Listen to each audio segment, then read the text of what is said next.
నేను ఒకటే మనవి చేస్తున్నాను. ఆంధ్ర రాష్ట్రం విషయంలో గతంలో ఈ యొక్క కాళేశ్వరం ప్రారంభిస్తున్న సందర్భంగా గౌరవ ముఖ్యమంత్రి నాటి కేసీఆర్ గారు ఏదైతే మాట్లాడాడో ఒక్కసారి ఆ మాటలు తీసుకున్న తర్వాత మాట్లాడాలి. ఆయన ఏమన్నాడు ఆ రోజు?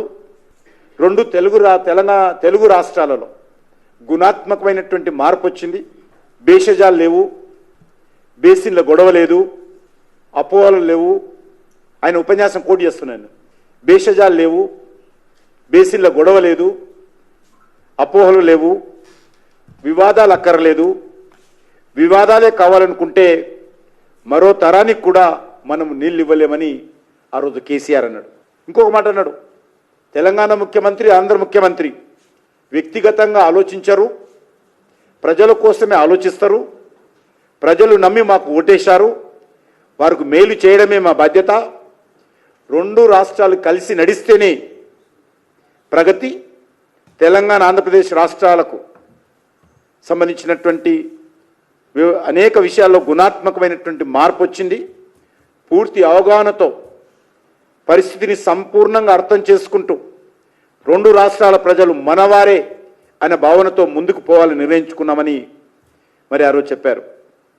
కాబట్టి కాళేశ్వరం ప్రాజెక్టు ప్రారంభోత్సవంలో గోదావరి నది పారివాహక ప్రాంతంలోని ముఖ్యమంత్రులు కలిసి పాల్గొనడం మంచి సంకేతాన్ని ఇచ్చింది.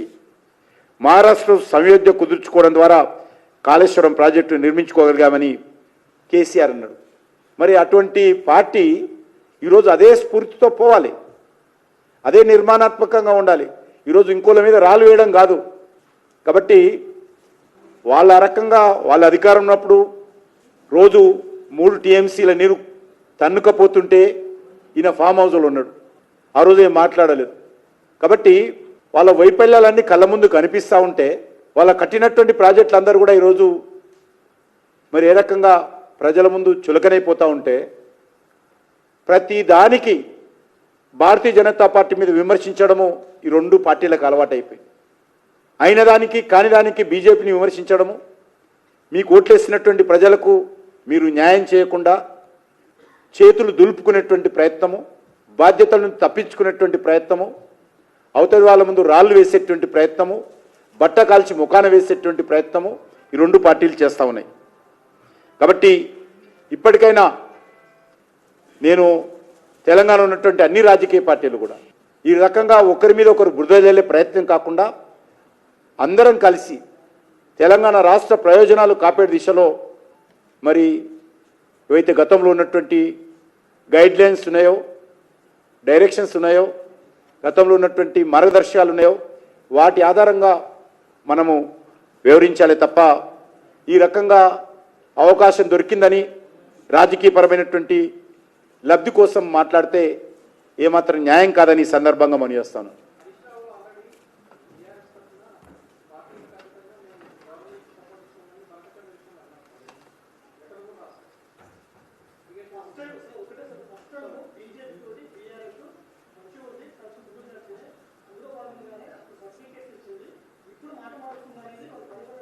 ఏ మాట మార్చినప్పుడు? ఏడ మార్చినాం? అప్పుడు ఇప్పుడు ఒకటే. కాళేశ్వరం విషయంలో భారతీయ జనతా పార్టీ ఎప్పుడూ మాట మార్చలేదు. అప్పుడు ఒకే మాట చెప్పాము, ఇప్పుడు ఒకే మాట చెప్పాము. కాళేశ్వరం ప్రాజెక్టు పేరు మీద దోపిడీ జరిగింది.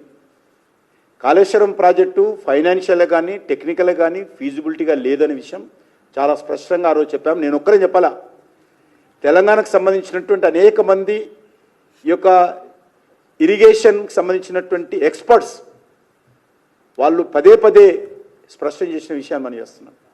వాళ్ళు ఏదైతే అనుమానాలు వ్యక్తం చేశారో మేడిగడ్డ ప్రాజెక్టు మరి క్రాక్ రావడంతో వాళ్ళ అనుమానాలు వాస్తవమైన విషయం మరొకసారి నిష్పృతమైంది.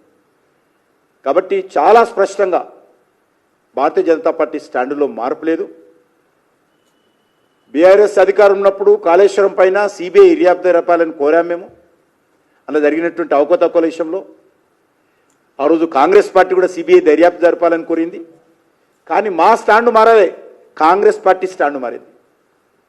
సిబిఐ దర్యాప్తు చేయాలని కోరినటువంటి కాంగ్రెస్ పార్టీ వాళ్ళ అధికారంలోకి వచ్చిన తర్వాత వాళ్ళు స్టాండు మార్చుకున్నారు. మేము మార్చుకోలే. మాది అప్పుడు అదే స్టాండ్, ఇప్పుడు అదే స్టాండ్. అప్పుడు కేంద్ర ప్రభుత్వం కావచ్చు, మహారాష్ట్ర ప్రభుత్వం కావచ్చు, వాళ్ళకు ఉన్నటువంటి అంశాల మీద వాళ్ళు అభిప్రాయాలు వ్యక్తం చేసి ఉండొచ్చు. కానీ ఒక పొలిటికల్ పార్టీగా ఈ రాష్ట్ర ప్రయోజనాల కోసం స్పష్టంగా ఆ రోజు అదే విషయం చెప్పాము, ఈ రోజుకి అదే విషయం చెప్తాము, దానికి కట్టుబడి ఉన్నాము. ఇంకొకటి ఇప్పుడు ఇది ఇంకేదో అడుగుతుంది.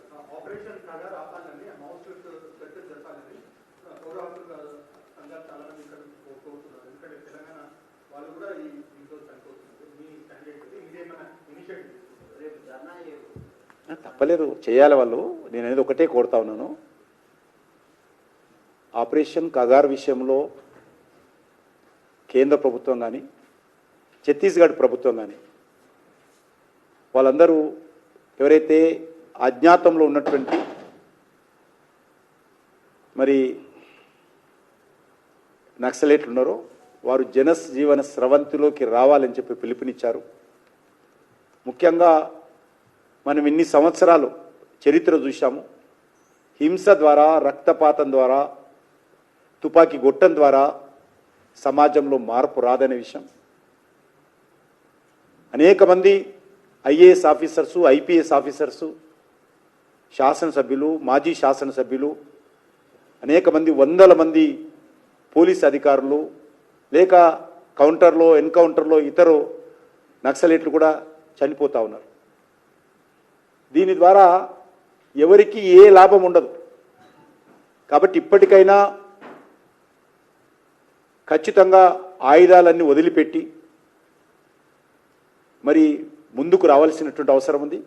ఆ దిశలో నక్సలైట్లు ముందుకొచ్చి మేము ఆయుధాలను వదిలిపెడతాము, హింసను వదిలిపెడతాము, ఆ రకంగా చర్చలకు సిద్ధంగా ఉన్నామంటే ప్రజాస్వామ్య పద్ధతిలో ఈరోజు చాలామంది ఈ యొక్క మిలిటెంట్ ఉద్యమంలో ఉండి వాటిని వదిలిపెట్టి ఆ విశ్వాసం సన్నగిల్లి వారందరూ కూడా జనజీవన స్రవంతిలోకి వచ్చి ప్రజాస్వామ్య పద్ధతిలో ఎన్నికల్లో పాల్గొని శాసనసభ్యులుగా, పార్లమెంటు సభ్యులుగా, మంత్రులుగా ఈరోజు కూడా ఉన్నారు.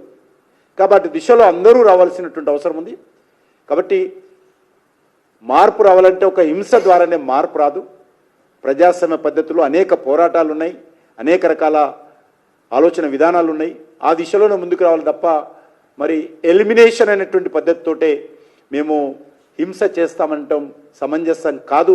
ఇప్పటికైనా దాన్ని అర్థం చేసుకోవాల్సినటువంటి అవసరం ఉంది. కాబట్టి ఆ దిశలో ముందుకు వస్తే అందరూ స్వాగతం పలుకుతారు.